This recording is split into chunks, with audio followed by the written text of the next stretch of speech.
उत्तर, दक्षिण और पूर्वी भारत के बुलेट ट्रेन कॉरिडोर्स के लिए फिजिबिलिटी स्टडीज शुरू करने का फैसला किया है। पहली बार देश में अंतर्देशीय जल मार्गों के विकास पर इतने व्यापक रूप से काम शुरू हुआ है। इसका बड़ा लाभ नॉर्थ ईस्ट को होगा। मेरी सरकार ने नॉर्थ ईस्ट के विकास के लिए 10 वर्षों में आवंटन में 4 गुना से अधिक की वृद्धि की है। सरकार इस क्षेत्र को एक्ट पॉलिसी के तहत स्ट्रेटेजिक गेटवेज बनाने के लिए काम कर रही है। नॉर्थ ईस्ट में हर तरह की कनेक्टिविटी का बढ़ाया जा रहा है। शिक्षा, स्वास्थ्य, पर्यटन, रोजगार, हर क्षेत्र में विकास कार्यों को आगे बढ़ाया जा रहा है। असम में 27,000 करोड़ रुपए की लागत से सेमीकंडक्टर प्लांट बनाया जा रहा है, यानी north east made in India chips को भी सेंटर होने वाला है। मेरी सरकार नॉर्थ ईस्ट में स्थायी शांति के लिए निरंतर काम कर रही है। पिछले इस 10 वर्षों में अनेक पुराने विवादों को हल किया गया, अनेक अहम समझौते हुई है। नॉर्थ ईस्ट में अशांत क्षेत्रों में तेज विकास करके चरणबद्ध तरीके से अफवाह हटाने का काम भी जारी है। देश के हर क्षेत्र में विकास के ये नए आयाम भारत के भविष्य का उद्घोष कर रहे हैं। माननीय सदस्य, वुमेन लेड डेवलपमेंट के लिए समर्पित मेरी सरकार ने महिला सशक्तिकरण के एक नई युग की शुरुआत की है। देश की नारी शक्ति लंबे समय तक लोकसभा और विधानसभा में अधिक भागीदारी की मांग कर रही थी। आप उनके पास नारी शक्ति बंधन अधिनियम की ताकत है। सरकार की योजनाओं की वजह से पिछले 1 दशक में महिलाओं का आर्थिक सामर्थ्य बढ़ा है। आप जानते हैं कि बीते 10 वर्षों में बने 4 करोड़ पीएम आवास में से ज्यादातर महिलाओं के नाम ही आवंटित हुई है। आप तीसरी कार्यकाल के शुरुआत में ही सरकार ने 3 करोड़ नए घर बनाने की स्वीकृति दे दी है। इनमें से भी अधिकतर घर महिलाओं के नाम पर ही आवंटित होंगे। बीते 10 वर्षों में 10 करोड़ महिलाएं सेल्फ हेल्प ग्रुप्स से जुड़े हैं। मेरी सरकार ने 3 करोड़ महिलाओं को लखपति दीदी बनाने के लिए व्यापक अभियान चलाए हैं।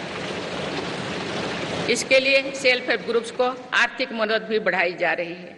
सरकार का प्रयास है कि महिलाओं का कौशल बढ़े, कमाई के साधन बढ़े और उनका सम्मान भी बढ़े। नमो ड्रोन दीदी योजना इस लक्ष्य की पूर्ति में सहायक बन रही है। इस योजना के तहत हजारों सेल्फ हेल्प ग्रुप्स की महिलाओं को ड्रोन दिए जा रहे हैं। ड्रोन पायलट बनने की ट्रेनिंग भी दी जा रही है। मेरी सरकार ने हाल ही में कृषि खेती सखी कार्यक्रम भी शुरू किया है। इसके तहत अभी तक सेल्फ हेल्प ग्रुप्स की 30,000 महिलाओं को कृषि सखी के रूप में प्रमाण पत्र दिए गए हैं। कृषि सखियों को आधुनिक खेती की तकनीक में प्रशिक्षण किया जा रहा है ताकि वे कृषि को और आधुनिक बनाने में किसानों की मदद कर सकें।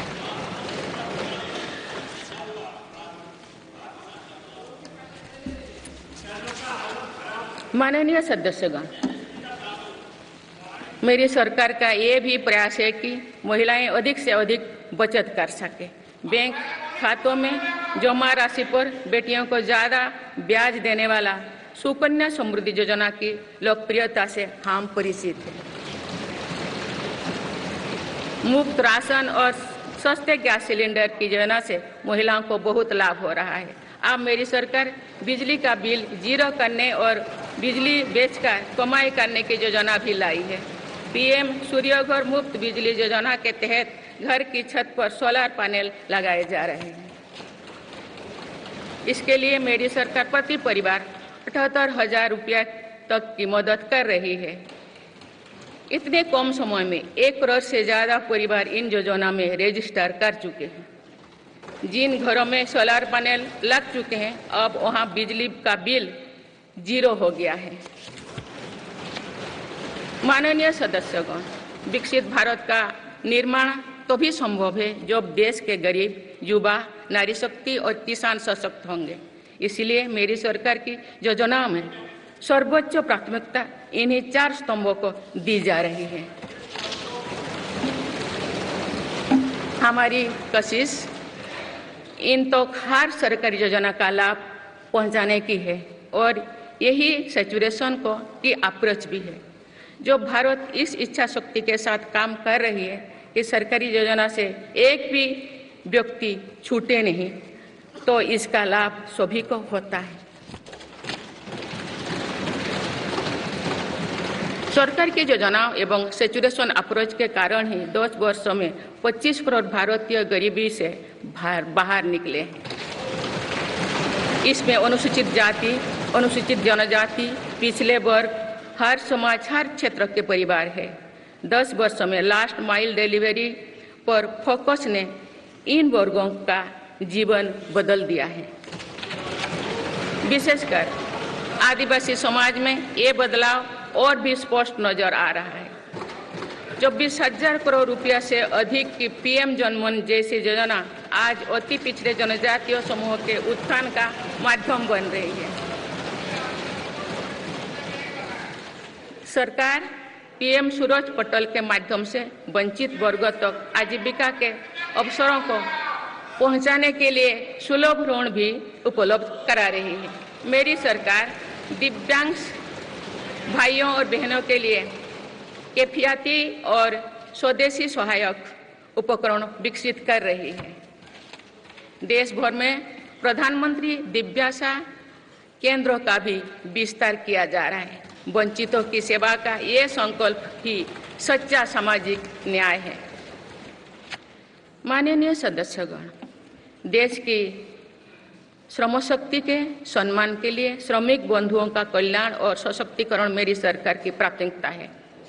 मेरी सरकार श्रमिकों के लिए सामाजिक सुरक्षा योजनाओं को एकीकृत कर रही है। डिजिटल इंडिया तथा डाकघरों के नेटवर्क का उपयोग करके दुर्घटना और जीवन बीमा के कवरेज को बढ़ाने का काम हो रहा है। पीएम स्वनिधि का विस्तार किया जाएगा और ग्रामीणों और सेमी अर्बन क्षेत्रों के रेहड़ी पटरी वाले भाइयों बहनों को भी इसके दायरे में लाया जाएगा। माननीय सदस्यगण, बाबा साहेब डॉक्टर भीमराव अंबेडकर का मानना था कि किसी भी समाज की प्रगति समाज के निचले तबके की प्रगति पर निर्भर करती है। पिछले 10 वर्षों में राष्ट्र की उपलब्धियों और विकास का आधार गरीब का सशक्तिकरण रहा है। मेरी सरकार ने पहली बार गरीब को ये एहसास करवाया कि सरकार उनकी सेवा में है। कोरोना के कठिन समय में सरकार ने 80 करोड़ लोगों को मुफ्त राशन देने के लिए पीएम गरीब कल्याण अन्न योजना शुरू की। इस योजना का लाभ उन परिवारों को भी मिल रहा है जो गरीबी से बाहर निकले हैं, ताकि उनके कदम वापस पीछे ना जाए। स्वच्छ भारत अभियान में भी गरीब के जीवन की गरिमा से लेकर उसके स्वास्थ्य तक का राष्ट्रीय महत्व का विषय बनाया है। पहली बार देश में करोड़ों गरीबों के लिए शौचालय बनाया गया है। ये प्रयास हमें आश्वस्त करते हैं कि देश आज महात्मा गांधी के आदर्शों का सच्चे अर्थों में अनुसरण कर रहा है।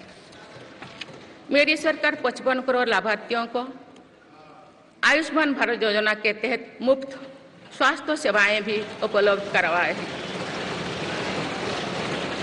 देश में 25,000 जन औषधि केंद्रों को खोलने का काम भी तेजी से चल रहा है। आप इस क्षेत्र में सरकार एक और निर्णय लेने जा रही है। आप आयुष्मान भारत योजना के तहत मुफ्त इलाज का लाभ 70 वर्षों से अधिक उम्र के सभी बुजुर्गों को भी मिलेगा। माननीय सदस्यगण, अक्सर विरोधपूर्वक मानसिकता और संकीर्ण स्वार्थ के कारण लोकतंत्र की मूल भावना का बहुत अहित हुआ है। इसका प्रभाव संसदीय प्रणाली पर भी पड़ता है और देश की विकास यात्रा पर भी पड़ता है। देश में कई दशकों तक अस्थिर सरकार के दौर में कई सरकारें चाहते हुए भी ना रिफॉर्म कर पाए और ना ही आवश्यक निर्णय ले पाए। भारत की जनता ने निर्णायक बनकर इस स्थिति को बदला है। बीते 10 वर्षों में ऐसे अनेक रिफॉर्म्स हुई है जिनका बहुत लाभ देश को आज मिल रहा है।